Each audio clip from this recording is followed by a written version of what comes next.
बच्चों नमस्कार। ज्ञान सिंधु कोचिंग क्लासेस में आपका बहुत बहुत स्वागत है।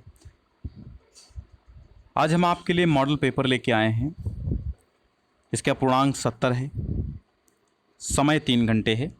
2020 की परीक्षा में ऐसा ही मॉडल पेपर आया था, उसी के आधार का ये मॉडल पेपर है। मैंने यूपी बोर्ड की वेबसाइट से डाउनलोड किया है और वहाँ से मैं आपको इसका सॉल्यूशन दे रहा हूँ। 3 घंटे 15 मिनट आपको समय दिया जाएगा, लेकिन भैया निरीक्षक से झगड़ा मत कर देना। कक्ष निरीक्षक से 15 मिनट प्रश्न पत्र पढ़ने के लिए निर्धारित हैं, और अगर आपसे वो कह दे कि भाई लिखने लगो तो वो हरी इच्छा। अब इनमें से कौन सा कथन सही है उसको पहचान के लिखना है, और कभी कभी ऐसा भी कथन आ जाता है कि सही नहीं है, उसको भी पहचान के लिखना होता है। तो अगर ये कह दे कि सही है, फिलहाल 90% यही आता है कि कौन सा कथन सही है। 3 गलत होते हैं और 1 सही होता है। आपको एक सही वाला ही लिखना होता है आपकी कॉपी में, ठीक है, उत्तर पुस्तिका में। तो सरस्वती पत्रिका की संपादक महादेवी वर्मा थी? भैया नहीं, महादेवी वर्मा नहीं थी, क्योंकि इसको तो सभी जानते हैं यार, महावीर प्रसाद द्विवेदी जी थे सरस्वती के संपादक। तो ये तो गलत हो ही गया आपका। क्या भूलूं क्या याद करूं हरिवंश राय बच्चन की आत्मकथा है? भैया यह बिल्कुल सही है, क्योंकि क्या भूलूं क्या याद करूं हरिवंश राय बच्चन की आत्मकथा भी है और कविता भी है। चलिए और ऑप्शन देख लेते हैं, अगर दूसरे सही नहीं है तो यही सही है। रामविलास शर्मा कवि के रूप में प्रसिद्ध हैं? नहीं बेटा, आलोचक हैं रामविलास शर्मा, निबंधकार भी हैं, लेकिन कवि नहीं हैं। छुटपुट कविताएं लिखी तो वो अलग बात है, लेकिन विशेष रूप से कवि नहीं हैं। मैलांचल कहानी की विदानिक? नहीं बेटा, मैलांचल उपन्यास है जो फणीश्वर नाथ रेणु जी द्वारा लिखा गया है। तो चलिए हमें ऑप्शन मिलता है सेकंड। अब अपनी उत्तर पुस्तिका में सेकंड ऑप्शन को ठोक दीजिए। रस मीमांसा किसकी आलोचना कृति है? तो बच्चों ये सभी जानते हैं, रस मीमांसा जो है आचार्य रामचंद्र शुक्ल जी की है। इन्होंने ये आलोचना लिखी थी। रस मीमांसा, हिंदी साहित्य का इतिहास वगैरह सभी रामचंद्र शुक्ल जी की हैं, ठीक है। तो इन 3 ऑप्शन को आप गलत मानिए। और अब अगला प्रश्न आपके लिए आता है, निम्नलिखित में से किसी एक रचना की लेखक का नाम बताइए। एक रचना के कोई लेखक हैं, उनके नाम बता दीजिए। तो यहाँ पर देखिए, अथाह सागर है, अर्धनारीश्वर है, मेरी असफलताएं हैं, लहरों के राजहंस है। तो आपको पूछा गया है एक रचना के लेखक का नाम। तो आपको सबके नहीं लिखने हैं, अगर पता है सबके तो अच्छी बात है, लेकिन लिखना आपको एक है, अर्धनारीश्वर। अर्धनारीश्वर देखो, अर्धनारीश्वर तो रचना रामधारी सिंह दिनकर की भी है और हजारी प्रसाद द्विवेदी जी की भी है। मेरी असफलताएं बाबू गुलाब राय की है, ठीक है। लहरों के राजहंस मोहन राकेश जी की है। अब देखिए, गेहूं बनाम गुलाब या गेहूं और गुलाब, ये राम वृक्ष बेनीपुरी जी का निबंध है, ठीक है बच्चों। तो ये ध्यान रखिए, गेहूं बनाम गुलाब राम वृक्ष बेनीपुरी जी ने लिखा है। त्यागपत्र किस विधा की रचना है? तो बेटा ये उपन्यास है। त्यागपत्र जैनेन्द्र जी की उपन्यास है। किसकी? जैनेन्द्र जी की ये उपन्यास है त्यागपत्र। अब रीतिमुक्त धारा के किन्हीं 2 कवियों के नाम आपको लिखना है, ठीक है। रीतिमुक्त काव्य धारा के किन्हीं 2 कवियों के नाम लिखना है। तो घनानंद, बोधा, आलम, देव, ये सब रीतिमुक्त काव्य धारा के प्रतिनिधि कवि थे। छायावाद की 2 प्रवृत्तियों का उल्लेख करना बेटा। तो छायावाद की 2 प्रवृत्तियां मतलब विशेषताएं। छायावाद की 2 विशेषताएं बता दो आप, चाहे 2 प्रवृत्तियां बता दो। तो विशेषताएं बता रहे हैं या प्रवृत्तियां, एक ही बात है। छायावाद की प्रवृत्तियों में नंबर 1 पे आता है रहस्यवादी भावना, ठीक है। रहस्यवादी भावना, ये भावना प्रबल थी छायावाद में। छायावाद की सृष्टि रहस्यवाद से ही हुई है, तो छायावाद में रहस्यवादी भावना प्रबल थी। दूसरी इसकी विशेषता थी श्रृंगार निरूपण हुआ था, श्रृंगार चित्रण। और तीसरी इसकी थी प्रकृति चित्रण, प्रकृति चित्रण भी हुआ, ठीक है। तो ये सब आप ध्यान दीजिएगा। तो रीतिमुक्त धारा के कवि हो गए, छायावाद की प्रवृत्तियां हो गई। उत्तरायण, उत्तरायण कृति के रचनाकार कौन है? उत्तरायण कृति के डॉक्टर राम कुमार वर्मा हैं, ठीक है। डॉक्टर राम कुमार वर्मा की कृति है उत्तरायण। अब आपका आता है गद्यांश। तो बेटा इस गद्यांश को ये 6 अंक में आता है। 2 का संदर्भ, 2 का प्रसंग और 2 की व्याख्या। लेकिन आपको यहाँ क्या करना है, व्याख्या नहीं करनी है, संदर्भ नहीं लिखना है, प्रसंग नहीं लिखना है। इस गद्यांश से जो भी प्रश्न आते हैं वो 6 नंबर में आते हैं। आपको उन 3 प्रश्नों के उत्तर देने हैं। इससे पहले क्या होता था, संदर्भ प्रसंग और व्याख्या करनी आती थी, लेकिन अब आपको बहुत सरल हो गया है। इससे पहले क्या मतलब 4-5 साल पहले की बात है, जब 100 नंबर के पेपर हुआ करते थे 2, तब की बात है। लेकिन जब से एक पेपर होने लगा आपका 70 नंबर का, 70 कब जब से पेपर हुआ तब से ऐसा कुछ भी नहीं है। तब से ये गद्यांश आता है और उसके प्रश्नों के उत्तर आपको देने होते हैं। तो उपयुक्त गद्यांश का संदर्भ लिखना है। ठीक है, संदर्भ क्या है, ईर्ष्या तू न गई मेरे मन से, रामधारी सिंह दिनकर जी का है, ईर्ष्या तू न गई मेरे मन से, ये वाला पाठ है। रेखांकित अंशों की व्याख्या करनी है। तो रेखांकित अंश देखिए कहाँ से, दूसरों को गिराने की कोशिश की तो अपने को बढ़ाने की कोशिश नहीं की जा सकती। एक बात और है कि संसार में कोई भी मनुष्य निंदा से नहीं गिरता। ठीक है, तो आप समझ गए होंगे, निंदा मतलब बुराई, किसी की बुराई करना क्या है, निंदा है। दूसरों को गिराने की कोशिश, तो आपको आप इसकी व्याख्या लिखेंगे कि कवि या लेखक कहता है कि दूसरों को हम नीचा दिखाने की जब कोशिश करते हैं तो ऐसा नहीं है कि हम स्वयं को बढ़ा रहे हैं या स्वयं को उन्नति के मार्ग पे ढकेल रहे हैं, नहीं, क्योंकि किसी को गिरा करके स्वयं ऊंचा नहीं उठा जा सकता। संसार में कोई भी मनुष्य बुराई से नहीं गिरता। किसी भी मनुष्य की, कोई भी मनुष्य यदि बुराई करे तो वो उससे गिरता नहीं है, उसका पतन उससे नहीं होता है। ठीक है, तो ऐसे लिख देंगे आप। मनुष्य की उन्नति कैसे हो सकती है, देखो, दूसरों की निंदा करने से अपनी उन्नति नहीं कर सकता। और कैसे हो सकती है, दूसरों की निंदा ना करे, यानी उसकी उन्नति तो तभी होगी, इसी में आपको उत्तर मिल जाएगा, जब वो अपने चरित्र को निर्मल बनाए और अपने गुणों का विकास करे और दूसरों की निंदा ना करे। तो ये आपका हो गया, पहले पहाड़ काट कर उसे खोखला कर दिया गया। तो आपको एक ही गद्यांश की व्याख्या करनी है, मतलब एक ही गद्यांश के आपके प्रश्नों के उत्तर देने हैं। तो निम्नलिखित पद्यांशों में से किसी एक की ससंदर्भ व्याख्या आपको करनी है और काव्य सौंदर्य भी लिखना है। ठीक है, हम बहुत जल्द वीडियो लाने वाले हैं आपके लिए, काव्य सौंदर्य कैसे लिखें, बहुत सरल तरीके से हम बता देंगे आपको, और काव्य सौंदर्य लिखना आप जान जाएंगे। निर्भय स्वागत करो मृत्यु का, मृत्यु एक है विश्राम स्थल, जीव जहाँ से फिर चलता है, धारण कर नव जीवन मंडल। मृत्यु एक सरिता है जिसमें श्रम से कातर जीव नहा कर, फिर नूतन धारण करता है, काया रूपी वस्त्र बहाकर, काया रूपी वस्त्र बहाकर। अब बताइए इसका अर्थ क्या होगा। निडर होकर के, निर्भय होकर के मतलब निडर होकर के मृत्यु का स्वागत करना चाहिए, क्योंकि मृत्यु तो एक विश्राम स्थल की भांति होती है, क्योंकि वहाँ पर मृत्यु पर से जो जीव जहाँ से फिर चलता है, धारण करना जीवन। गीता में भी उपदेश में कहा गया है,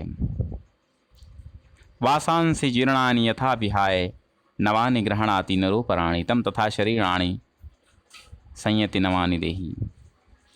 मतलब ये है कि जिस प्रकार मनुष्य अपने पुराने वस्त्रों को त्याग करके नवीन वस्त्रों को धारण करता है, ठीक उसी प्रकार आत्मा भी अपने पुराने या जर्जर शरीर को त्याग करके नवीन शरीर को धारण करती है। तो मृत्यु एक सरिता है जिसमें श्रम से कातर अर्थात श्रम से थका हुआ एक जीव स्नान करके फिर नवीन शरीर को धारण करता है, शरीर रूपी वस्त्रों को बहा करके। ठीक है, तो इसको आप लिख देंगे। सुनी सुंदर बैन सुधारस साने, सयानी है जान की जानी भली, और तिरछे करि नैन दैसैन तिन्हें, समुझाए कछु मुस्काए चली। तुलसी तेहि अवसर सो है सबे, अवलोकति लोचन लाहुवली, और अनुराग तड़ाग में भानु उदय, बिगसी मनोमंजुल कंज कली। इसका संदर्भ लिखेंगे।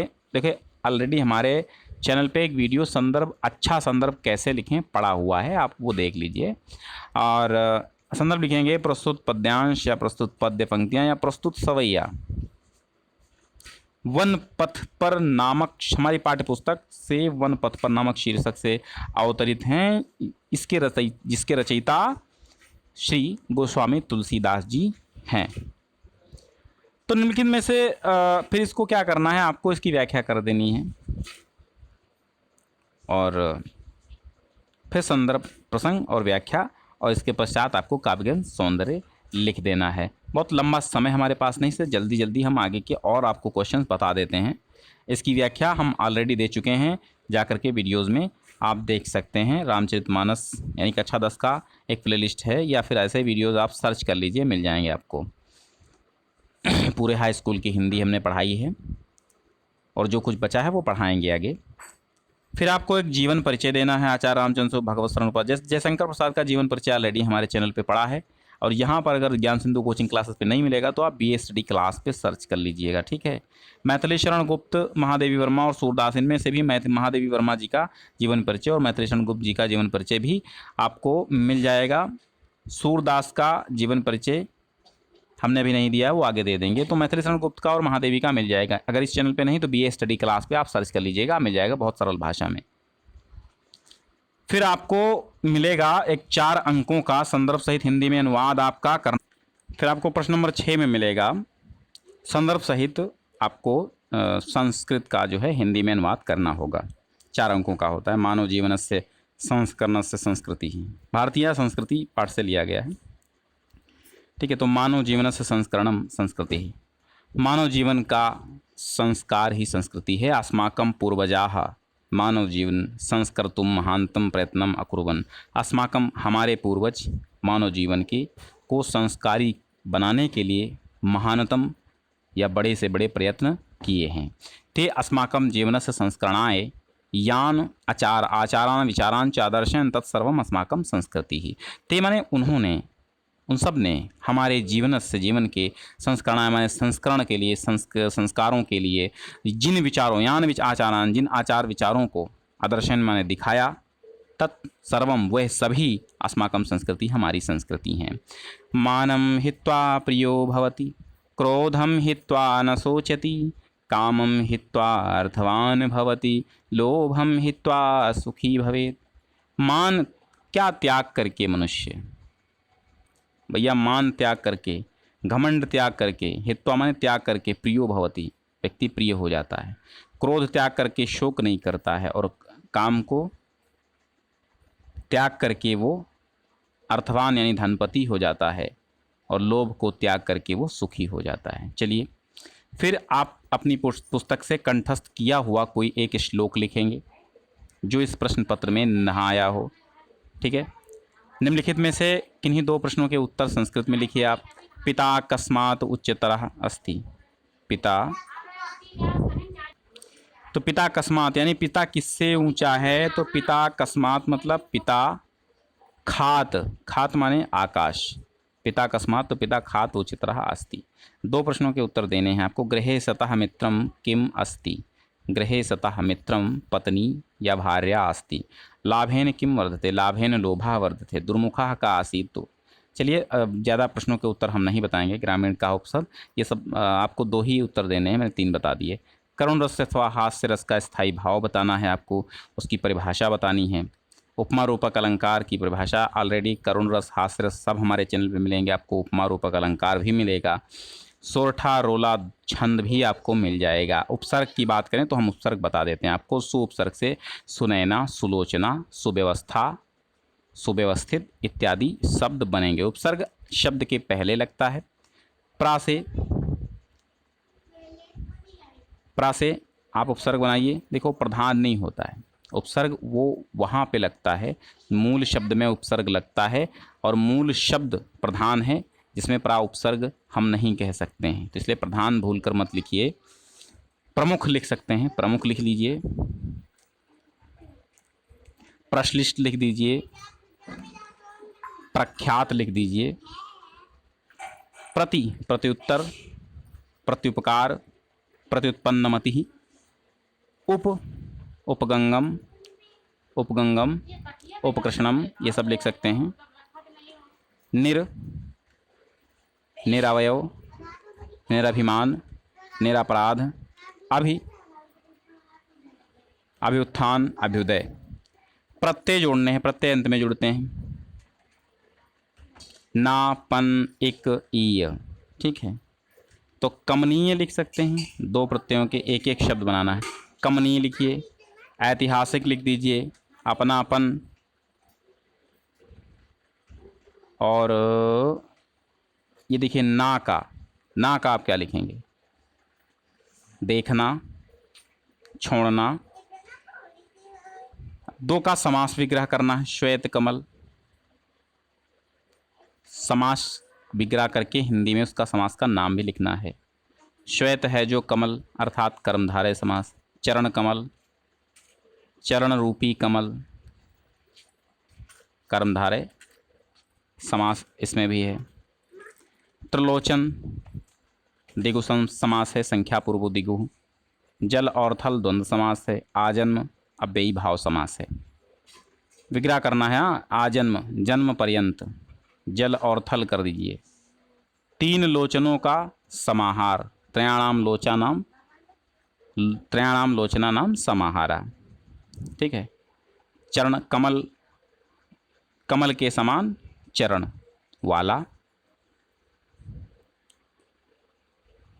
ठीक है, चरण के समान, कमल के समान चरण हैं जिसके, तो ये भी कर्मधारय हो जाएगा।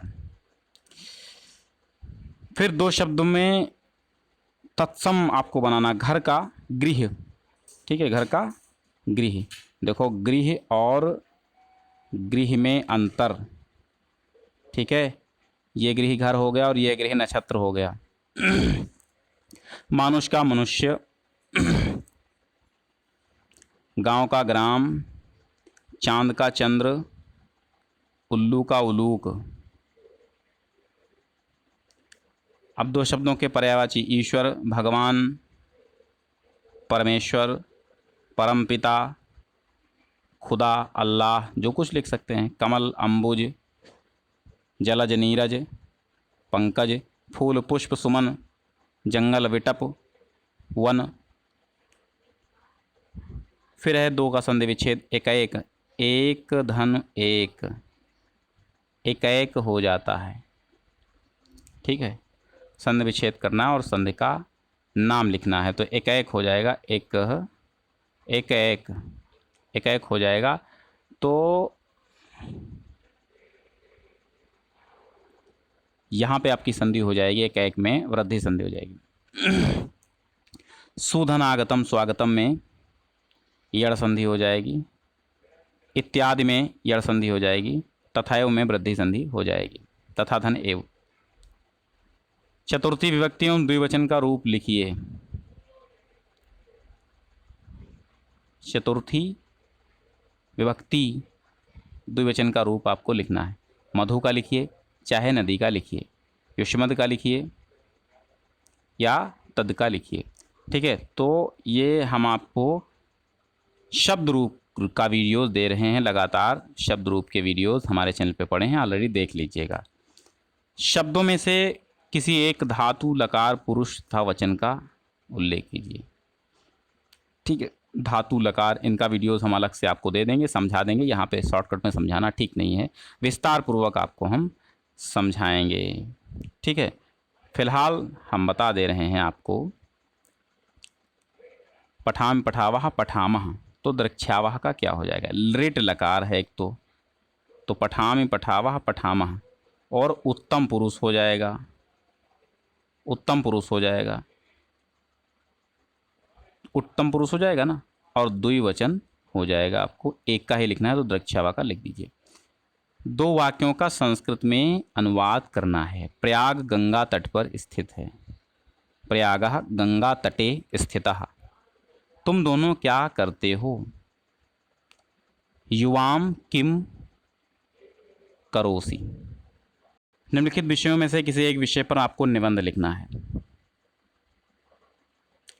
स्वास्थ्य और शिक्षा, पर्यावरण प्रदूषण बहुत महत्वपूर्ण है। पर्यावरण प्रदूषण का ऑलरेडी निबंध हम डाल चुके हैं। वन महोत्सव, साहित्य, समाज, ये सब आगे भी जो कम रह गए हैं बता देंगे आपको। पर्यावरण प्रदूषण का हमारे चैनल पे निबंध पड़ा हुआ है, आप देख लीजिएगा। फिर खंड का भी तो आपको अपने आधार पे लिखना, आप जिस ज़िले के हैं जहाँ पे पढ़ते हैं उस हिसाब से कर्म पूजा है। ठीक है, चलिए अगला सेट 2 हम आपको जल्द ही देंगे। तब तक के लिए नमस्कार।